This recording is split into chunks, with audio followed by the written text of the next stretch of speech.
अस्सलाम वालेकुम। मेरा नाम है सर। आज देखेंगे कुछ फायरवर्क्स के इम्पोर्टेंट टूल्स और उनकी यूटिलाइजेशन और उन्हें इंस्टॉल कैसे करते हैं। फायरवर्क्स के अंदर हमारे पास काफ़ी एड-ऑन्स अवेलेबल हैं जो हमारी वेबसाइट डेवलपमेंट के अंदर या डिज़ाइनिंग के अंदर हेल्प आउट कर सकते हैं और हमारे वर्कआउट को जो है इजी कर सकते हैं। इसके लिए हमें जो है आज जो हमारी डिस्कशंस हुई इस पे वो है फायरवर्क्स। फायरवर्क्स जो है वो एक वेब बेस हमारे पास ब्राउज़र बेस्ड टूल है जिसके थ्रू हम अपनी किसी भी वेबसाइट के कंटेंट्स को रिकग्नाइज कर सकते हैं या कोई अगर हमारे पास डायमेंशंस प्रॉब्लम्स आती हैं, पिक्चर्स प्रॉब्लम्स आती हैं और उन्हें डायग्नोस करने में हेल्प आउट करता है। सबसे पहले हम ये देखेंगे कि इसको हम इंस्टॉल कैसे करते हैं। इंस्टॉल करने के लिए टूल्स पे हम क्लिक करते हैं। वहाँ पर ऑप्शन आता है एड ऑन्स पर क्लिक करते हैं तो आप पर स्क्रीन आ जाती है। मिनी स्क्रीन आपके पास अवेलेबल है जिसमें हम अपने सब कंपोनेंट्स को या जो इसके फायरवर्क्स के अवेलेबल कंपोनेंट्स हैं उनमें से चूज़ कर सकते हैं। अगर मेरे पास अवेलेबल है टर्म्स अवेलेबल या मुझे इस एड ऑन का प्रॉपर नेम मुझे याद है तो मैं इसको यहाँ पे सर्च कर सकता हूँ या फिर अदरवाइज़ हम ब्राउज़ पर क्लिक करके इसकी डिटेल साइट पे जंप आउट कर सकते हैं जहाँ पे हम चीज़ों को सर्च कर सकते हैं या उनकी कैटेगराइज चीज़ें हमें नज़र आ रही होती हैं। ब्राउज़ पर क्लिक करते हैं। जब हम अपने एड-ऑन्स के पेज पे आते हैं तो इसमें हम देख रहे हैं कि इसमें बस काफ़ी डिटेल प्लगइन्स अवेलेबल हैं जो हमारी फायरवर्क्स के अंदर हमारी काफ़ी चीज़ों को इजी कर देते हैं, हमारी वर्किंग को फास्ट कर देते हैं, सपोर्टिंग होते हैं हमारे पास, उनको यूटिलाइज कर सकते हैं। तो आज हमारे टॉपिक के मुताबिक क्योंकि हमें फायर बग दिखते हैं तो यहाँ पे हम लिखते हैं फायर बग और उसे सर्च करवा लेते हैं। यहाँ पर जो है फायरबग की टर्म्स अवेलेबल है। यहाँ पे फायरबग आपको दिखा रहा है, इसकी डिटेल है ऐड टू फायरबग फायरफॉक्स कर देंगे। यहाँ पर स्क्रीन आ जाएगी। इस स्क्रीन पे फायरफॉक्स की यहाँ पास डिटेल आ रही है जो रिक्वायर्ड यहाँ पास टूल है जो हम ऐड करने जा रहे हैं अपनी साइट के अंदर। इंस्टॉल नाउ पे क्लिक करेंगे तो यहाँ पर फायरफॉक्स आपका इंस्टॉल हो जाएगा। इंस्टॉल होने के बाद आपने ब्राउज़र की बॉटम टास्क बार पे चेक करते हैं तो यहाँ पे आपको फायरबग की यूटिलिटी नज़र आ रही होती है। इस पर हम क्लिक करते हैं, सिंगल क्लिक, यहाँ पर इसका इंटरफेस है पूरा और फायरबग पे हमें इनेबल करना होता है। आप कंसोल पे आएंगे और कंसोल पे आके अपने फायरबग को इनेबल कर देंगे। डिफ़ॉल्ट इंस्टॉल जब ये होता है तो ये डिसेबल होता है बस, तो यहाँ से हम इनेबल कर देते हैं। इसकी यूटिलाइजेशन क्या है? पर इसकी यूटिलाइजेशन ये है कि हमारे पास फायरबग हमें किस टूल्स में हेल्प आउट करेगा। HTML डायग्नोस करने में, CSS डायग्नोस करने में, स्क्रिप्ट्स को गैस करने में कि अगर जावास्क्रिप्ट में कोई प्रॉब्लम आ रही है या एरर आ रहा है तो उस एरर को हम डायरेक्ट चेक कर सकते हैं। डोमिंग्स कहते हैं आई फ्रेमिंग वगैरह के जो अब सब्जेक्ट आते हैं, इस तरह बस ये हमें हेल्प आउट कर सकता है .NET की बेस साइट के ऊपर भी। तो अगर मुझे किसी भी टूल की डिटेल कंटेंट्स को गैस करना है तो हमें इसके लिए हम सेलेक्टर को सेलेक्ट करते हैं। किसी भी ऑब्जेक्ट की आप डिटेल लेना चाह रहे हैं कि इसकी ऊपर जो है वो HTML क्या कोड हुई है और इसके साथ हमारे पास इसमें अगर मैं राइट क्लिक कर दूं तो इसने इस कोड को, इस बटन को हाईलाइट कर लिया। अब इस पे बस मैं इजीली यहाँ से चेक कर सकता हूँ इसकी डिटेल को कि इस पे हमारे पास क्या हेडिंग 1 यूज़ हो रहा है। हेडिंग 1 में हमारे पास अगर इमेज आ रहा है तो इमेज कहाँ से कॉल हो रहा है, इसकी पूरी पाथ हमारे पास यहाँ पे आ रही है।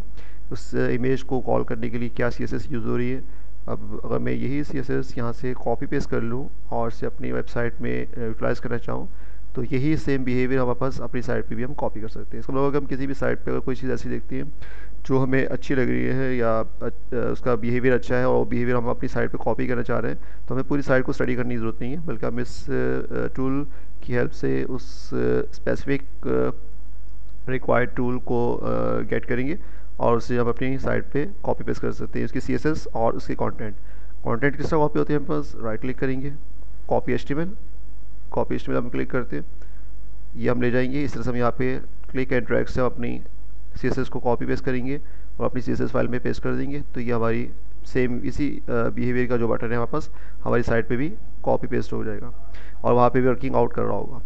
इस तरह से अगर मैं CSS की पूरी डिटेल देना चाह रहा हूँ कि इस पूरी साइट के ऊपर जो CSS यूज़ हुई है करंट साइट के ऊपर, आप CSS पे क्लिक कर दें तो आपको पूरी डिटेल CSS मिल जाएगी जिसमें से आप इस बिहेवियर को हेल्प कर सकते हैं, बजाय कि मैं अपनी हिडन ट्रायल करके इस चीज़ को बनाने की कोशिश करूँ। मैं इसकी सपोर्ट से इस चीज़ को वहाँ गेट कर सकता हूँ और फिर बाद में इसको आप मॉडिफाई कर सकते हैं। सेम स्क्रिप्ट पे क्लिक करते हैं जो इस साइट के ऊपर हमारे पास डिटेल स्क्रिप्ट लगा हुआ है कि जावास्क्रिप्ट अगर कोई यूज़ हुई है तो वो यहाँ पे हमें शो कर देगा। डॉम्स पे क्लिक करते हैं तो हमें आइडिया रहता है कि हम इस साइट के ऊपर हमारी लोडिंग क्या है, इस साइट का जो है बिहेवियर क्या है, और इस साइट की सपोर्टिंग क्या क्या है, और किस किस वर्जन पे ये हमें सपोर्ट कर रहा है, और इसका जो हमारे पास इस पर क्या क्या फैसिलिटीज़ हमारे पास ऑन है, और कौन कौन से टैग्स हम इस पर ऑन कर सकते हैं, अगर कोई टेबल वाला यूज़ हो रहा है तो उसकी क्या डिटेल्स हैं हमारे पास, तो आपको डिटेल इन्फॉर्मेशन यहाँ पे मिल जाएगी।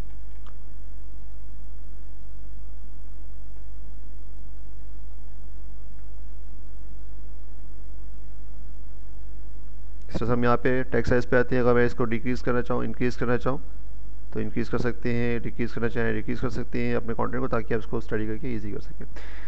वापस हम आते हैं कि एक और चीज़ यहाँ पे जो इंपॉर्टेंट पार्ट ये है कि लेट्स सपोज अगर मैं ये चाह रहा हूँ कि ये मेरा फॉन्ट है और इसका साइज़ अगर मैं इंक्रीज़ कर दूँ तो ये कैसा लगेगा। तो अगर इसको मैं यहाँ पे हाईलाइट कर लूँ, ये मेरा बॉक्स आ गया, ये बस इसकी CSS आ रही है।